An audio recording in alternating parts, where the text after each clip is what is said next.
Une question qu'on me pose énormément souvent, c'est Steph, est-ce que mon message est bon? Donc, que ce soit un message pour une offre ou encore un message pour une publication, est-ce que mon message est vraiment bon? Aujourd'hui, tu vas te poser 3 questions pour savoir si ton message est bon.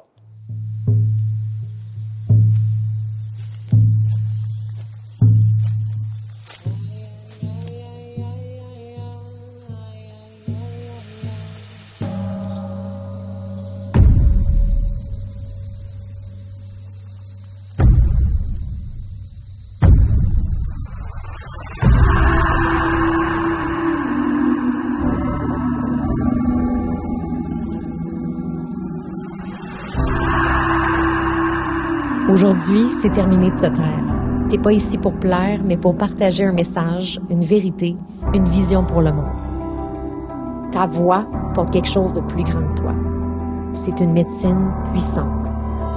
Dans ce podcast, on explore la puissance de la voix féminine, celle qui guérit, celle qui dérange, celle qui allume les révolutions.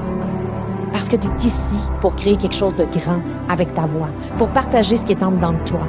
Et c'est cette voix d'origine qui peut te permettre d'avoir une vie et une entreprise en alignement avec la leader visionnaire que tu es vraiment. Je suis Stéphanie Mété, alchimiste de la voix, et depuis 7 ans, j'ai accompagné plus de 1000 femmes en francophonie à amplifier et monétiser leur voix pour faire rayonner leur expertise. Mon approche mélange des outils concrets d'influence, des pratiques somatiques et psycho-énergétiques pour libérer non seulement la voix, mais tout ce qu'elle porte. Ici, c'est ton espace pour t'autoriser à être prise au sérieux, ton espace pour laisser émerger ta voix révolutionnaire. Hello, j'espère que tu vas bien, j'espère que tu as passé une belle semaine. De mon côté, moi, je me sens revigorée, ouais, c'est ça le mot, par la jungle. Ça me fait tellement du bien d'être ici au Costa Rica, fait que je sais qu'il y a des filles au Québec qui m'ont dit que l'hiver était pas évidente. Puis si tu te sens comme ça, ou je sais pas en France comment ça se passe de ton côté, ben écoute, tu peux te plugger, OK, sur l'énergie de la jungle. Imagine là que je te donne une plug, puis que tu te plugues sur l'énergie que j'ai accès en ce moment, qui est les fleurs de ma jungle en arrière, de chez nous, les animaux, les plantes, les fleurs, le cacao, ouais, parce que ici, je connecte avec le cacao au moins 3 fois par semaine. La mer, écoute, si tu veux, tu te plugues dessus, puis ça me fait plaisir de te donner cette énergie-là. Moi, en tout cas, ça me fait vraiment, vraiment du bien. Ça me remplit pleinement. J'avais envie cette semaine de répondre à une question qu'on me pose énormément souvent dans mes coachings, énormément souvent même en privé sur les réseaux sociaux. Comment savoir, Steph, si mon message est le bon? That's a big question. Comment est-ce que je sais si mon message est le bon? Et le message, ça peut être le message de ton entreprise, ça peut être le message de ton offre de service que tu as présentement, une nouvelle formation en ligne, un programme, un coaching, peu importe. Ça peut être même une offre, un message pour une offre de retraite même. Et ça peut être aussi un message pour les réseaux sociaux, genre une publication. OK? Fait que le message, ça peut être ton message d'entreprise, ça peut être le message d'une offre que tu as, ou ça peut être le message d'une publication. Comment savoir si mon message est bon? C'est une grosse question. OK? Fait que je me suis dit que j'allais t'en donner 3 questions à te poser pour t'aider à savoir si ton message est le bon aujourd'hui. Et je veux commencer avec une histoire, tu sais, parce que moi, là, il y a quelque chose que j'ai bien de la misère dans la vie, et c'est de choisir et d'être 100% assumé dans mon choix quand je vais au restaurant. Je sais pas si t'es comme moi, là, mais moi, quand je vais au resto, je regarde le menu, puis on dirait qu'il y a tellement d'affaires qui ont l'air bonnes. Puis là, des fois, je choisis quelque chose, je suis comme, OK, let's go. Là, j'y vais-tu avec le poulet caraïbéen, ou j'y vais avec un ceviche, ou là, je te parle de nourriture que j'ai ici au Costa Rica, ou j'y vais avec une salade tropicale, avec des mangues. Là, je suis comme, oh my God, tout a l'air bon. Puis surtout quand t'as faim. Quand t'as faim, on dirait que tout a l'air encore meilleur. Et là, je suis comme, OK, là, il faut que je tranche, là, tu sais. Puis là, je suis comme, OK, j'y vais. Je vais y aller avec le ceviche. Et là, je commande le ceviche. Puis là, je suis comme, ah, ça va être bon, le ceviche. Oh my God, ça va être tellement bon, puis tout ça. Et là, je vois l'assiette de poulet caraïbéen passer, toi, chose. Je vois l'assiette de poulet caraïbéen passer, puis je suis comme, oh my God, j'aurais dû prendre le poulet caraïbéen. J'aurais donc bien dû. Puis là, je suis comme, hey, je vais-tu dire au serveur, genre, pour vrai, oh my God, qu'il a l'air bon, le poulet caraïbéen. Et là, ben, j'essaie de me ramener à l'intérieur de moi puis de me dire, non, non, c'est bon, c'est le ceviche, c'est ça, là, que t'as pris. Et là, je vois la salade tropicale. Oh non, pas la salade tropicale avec les mangues. Ils ont l'air tellement bonnes, les mangues. Puis là, je suis comme, oh my God, je regrette ton bain d'avoir pris le ceviche. Oh, j'aurais dû prendre la salade tropicale. Puis là, je suis plus sûre. Est-ce que je suis toute seule à être comme ça quand je vais au restaurant? Et l'affaire, c'est que beaucoup de femmes qui vivent exactement la même chose avec leur message. Elles choisissent un angle, elles choisissent une offre, elles choisissent une promesse, elles choisissent de publier quelque chose, et là, après, elles doutent. Ah, non, j'aurais dû avoir ce message-là. Ah, j'aurais peut-être dû lancer ça. Ah, j'aurais peut-être dû... Ah non, j'aurais... Et là, elle change, réajuste, puis là, ils sont plus sûrs. Puis là, c'est comme, oh my God, mais là, c'est peut-être pas ça. Est-ce que mon message était vraiment le bon? Est-ce que c'était vraiment lui? Est-ce que j'aurais dû publier autre chose? Est-ce que j'aurais dû partager autre chose? Est-ce que j'aurais dû m'aligner? Ah oui, c'est vrai, j'avais une autre idée. OK, on respire. OK, breathe. Si je peux te rassurer, là, je l'ai adoré, mon ceviche. OK? Il était excellent même, mon ceviche. Est-ce que la salade de mangue aurait été bonne? Je suis convaincue. Est-ce que le poulet caraïbéen aurait été merveilleux? Oui. Mais en même temps, c'est pas parce que tu fais un choix puis que tu choisis le bon message que l'autre n'était pas bon non plus. Donc ça, c'est une des choses les plus importantes aussi à se souvenir, c'est que c'est pas parce que tu choisis quelque chose que les autres options ne sont pas bonnes. Parce que des fois, on nous dit justement dans le monde du coaching puis tout ça, ben choisis le message. Puis ça nous met une espèce de pression là, de genre il faut que je choisisse le message, le en caractère gras là, le message. C'est comme si on disait choisis la seule chose que tu veux manger jusqu'à la fin de tes jours. Mais ça, c'est nous qui se met cette pression-là, ou peut-être des fois les coachs qu'on engage qui nous disent qu'il faut choisir le message jusqu'à la fin de nos jours. Mais la vérité et la réalité, c'est que ça va évoluer, ça va progresser, ça va se transformer. Donc, déjà ça, enlève-toi cette pression-là de trouver le bon message jusqu'à la fin de tes jours. Ça va juste continuer d'évoluer, puis de s'ajuster, puis de s'optimiser avec le temps. Mais il y a quand même 3 questions, selon moi, à se poser pour savoir si son message est vraiment le bon. Parce que mon ceviche, il était bon quand même, là. C'était pas un regret, c'était pas « Oh my God, j'aurais dû prendre ça », puis c'était pas « Oh my God, c'était pas bon ». Non, c'était excellent. Mais comment savoir si notre choix, notre message est vraiment bon? Et là, j'ai dit « le bon », mais on va dire vraiment bon. Je pense que ça va nous enlever une pression avec le maudit « le » en caractère gras. Premièrement, est-ce que ton message est descendu ou est-ce que tu l'as surcontrôlé? Je répète, est-ce que ton message est descendu ou tu l'as surcontrôlé? La promesse de ton offre présentement ou la publication que tu as écrite ou peu importe là, le message que tu as travaillé, là, est-ce que justement tu as l'impression que tu l'as fabriqué avec ta tête ou il est arrivé spontanément? Genre, t'étais dans la douche, t'étais dans le char, t'étais en train de marcher dans la rue avec ton chien, ou t'étais en train de marcher dans la forêt, ou t'étais sur le bord de l'eau, à la plage, ou t'étais en train de conduire, puis là, ça a descendu. Tu peux dire si c'était mieux, ça a monté, peu importe, là. Mais si ça a descendu, parce que là, on parle de, si on est en énergie, souvent, ce qui va descendre vient de plus haut. Donc, dans l'énergie, si ça a descendu, c'est parce que ça venait pas de ta tête. OK? Donc, si ça venait pas de ta tête, ça veut dire que c'est un message qui venait de ton intuition, qui venait de ton inspiration, qui venait de quelque chose de plus grand que toi. Donc, normalement, quand un message descend, c'est bon signe. Moi, mes offres que j'ai lancées dans ma vie qui ont eu le plus de succès, c'est arrivé, genre, pour vrai, des fois, en plein milieu de la nuit, pendant la pleine lune. Et là, je me réveille, genre, à 3 heures du matin, mon chum, il capote toujours quand je me réveille à 3 heures du matin. Puis que là, je prends mon cahier de notes, puis là, je me mets à écrire, là, journaling, là, non-stop, là, genre écriture automatique. Puis là, tac, tac, tac, tac, tac, tac, tac.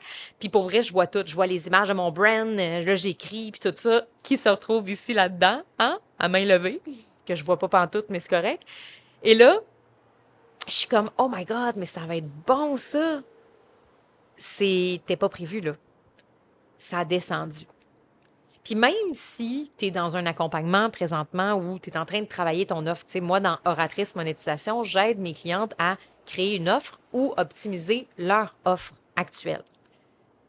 On est dans un processus d'accompagnement. Fait on veut créer l'offre, OK? Ou on veut l'optimiser, l'offre. On peut pas attendre que ça descende pendant 1000 ans. On peut pas non plus attendre que ça descende dans 2 ans. OK? Fait qu'il y a quand même des exercices qui peuvent nous aider à aller stimuler la descente. Déjà, de se créer de l'espace va énormément aider dans sa vie pour avoir de l'espace pour respirer, avoir de l'espace pour recevoir les messages. Parce que si on est non-stop dans notre énergie masculine, puis qu'on est là, go, go, go, là, il faut que je crée des posts, il faut que je fasse des publications, il faut que je fasse ci, il faut que je fasse ça, j'ai une to-do list, là, il faut que je m'occupe des enfants, je vais aller porter au baseball, da, da, da, da, da, da. Ben là, c'est parce que tu n'auras pas le temps de recevoir un message, non. Parce qu'il n'y a pas d'espace pour que ça descende. Donc, les meilleurs messages ne sont pas forcés. Ils nous traversent, ils apparaissent dans la douche, comme je l'ai dit tantôt, en marchant, en conduisant, dans un moment où on ne le cherchait pas. C'est quelque chose de vivant, de presque évident. Donc, la question, c'est pas est-ce que ce message-là est parfait. La question, c'est est-ce que ce message-là m'a été soufflé ou est-ce que j'essaie de le performer? Fait que pour moi, un message qui est descendu, c'est pas toujours confortable, by the way. C'est pas toujours confortable. C'est pas parce que ça descend que t'es comme oh my God, c'est donc excitant. Non, ça se peut que ça descende, puis que t'es comme ah ah ah, c'est bien drôle tout ça. Ben non, je vais pas parler de ça dans mon offre. Parce que quand ça descend, c'est vrai, mais ça veut pas dire que t'as envie de faire ça. Donc, ça, c'est quand même une nuance ici intéressante. Ça, on va en reparler dans un instant. Deuxième question. Quand tu parles de ton message, là, mettons, t'en parles, OK, verbalement, OK, à voix haute, t'en parles à ton chum, t'en parles à tes amis, t'en parles à tes clientes, t'en parles aux gens autour de toi, même toi, toute seule avec toi-même, si tu parles à voix haute de ton message, comment est-ce que tu te sens? Est-ce que ça fige ou est-ce que ça met du mouvement dans ton corps? Ça, c'est super important. Parce que quand ton message n'est pas le bon, souvent, ça devient lourd. Tu vas avoir tendance à surexpliquer, tu vas chercher tes mots, ça va sonner rigide, tu vas sentir aussi que quelque chose se contracte dans ton corps. Tu vas sentir peut-être ta mâchoire qui va se contracter, tu vas peut-être sentir tes épaules se contracter, tu vas peut-être sentir des parties de toi se contracter, puis c'est comme si quand t'en parles, ça squeeze en dedans. Donc, c'est comme si t'es comme, ouais, je suis pas bien, là. Tu sais, je suis pas bien quand j'en parle. Alors que quand le message est juste, il y a du mouvement, il y a de la circulation, il y a du flow, tu as envie d'en parler, tu es excité, ça t'ouvre d'autres idées, tac, tac, tac, tac, tac, ça pop, ça crée de la suite, ça crée de l'élan. Donc, un bon message, ça t'enferme pas, t'es pas pris dans un moule. Si tu te sens pris dans un moule, c'est qu'il y a quelque chose qui est pas fluide, qui flotte pas dans ton message. Et là, c'est super important que je te parle de quelque chose parce que souvent, là, j'ai plein de filles qui arrivent dans mon univers et sont comme moi, Steph, là, j'ai pas envie de m'enfermer dans la boîte, j'ai pas envie d'être dans un moule, j'ai pas envie de ça. Fait que moi, ça m'intéresse pas d'avoir un message. OK, that's all right. Essaye de vendre. Puis si tu vends pas, ben, on s'en reparle. Parce que la vérité, c'est qu'il te faut quand même un angle de communication pour vendre tes offres. Il te faut un angle de communication pour être capable de faire de l'argent. Donc, si tu n'as pas de message, puis que tu es comme les gens vont venir vers moi parce qu'ils vont filer énergétiquement, OK, c'est parce que là, tu es peut-être encore en 2019-2020 où est-ce que les gens y achetaient seulement avec l'énergie. C'est qu'on n'avait pas encore fait l'erreur d'acheter une mauvaise formation entre parenthèses. Je dis entre parenthèses parce que pour moi, il n'y a pas de mauvaise formation. Il y a des mauvais choix qu'on a faits. Fait que, tu sais, moi, quand j'ai acheté des formations, j'en ai acheté, là, écoute, j'ai un 100 000 d'investi en formation dans les dernières années. Fait que je commence à accumuler de l'expérience en achat de formation. Et pour moi, ce que je considère des mauvaises formations, entre parenthèses, c'est pas que les enseignants, les experts, le contenu n'était pas bon nécessairement. C'est arrivé. Mais souvent, la plupart du temps, c'est que moi, quand j'ai fait le choix d'acheter ce qu'il y avait là-dedans, je savais pas ce qu'il y avait là-dedans. C'était mon énergie qui m'emmenait vers ces personnes-là. J'étais comme, oh my God, j'achète. 8 000, je regarde même pas qu'est-ce que c'est la page de vente. J'achète. Donc, avant, moi, j'achetais comme ça. Ben, j'étais pas la seule à acheter comme ça. Il y en avait une méchante gang qui achetait comme ça parce que l'industrie en ligne, surtout en francophonie, n'était pas encore développée. Mais là, ça fait des années qu'on a compris la game, on sait comment ça fonctionne et il y a des très, très bons experts, il y en a des moins bons. Donc maintenant, les gens y achètent avec une plus grande intelligence, une plus grande conscience. Thank God, moi je suis vraiment contente parce que quand mes clientes viennent dans mon univers, c'est un oui conscient, c'est parfait, c'est génial. Mais la plupart des femmes maintenant qui viennent me voir ont toutes fait cette erreur-là d'acheter une formation qu'elle n'avait pas de besoin. Donc, voici pourquoi tu as besoin d'avoir un message clair, un angle de communication pour ton offre. Un angle de communication quand tu crées une publication qui amène vers de la vente. Parce que si tu fais pas ça, puis que tu te dis, ah ouais, mais moi, là, genre, je suis vraiment une belle personnalité, puis c'est comme, je rayonne naturellement, les gens, ils trippent sur moi. OK, parfait. Ils trippent sur toi, parfait. Fait que c'est-tu parce qu'on trippe sur toi qu'on va te donner 5 000? Pas nécessairement. Donc, je pense que c'est important d'avoir effectivement un message qui est clair.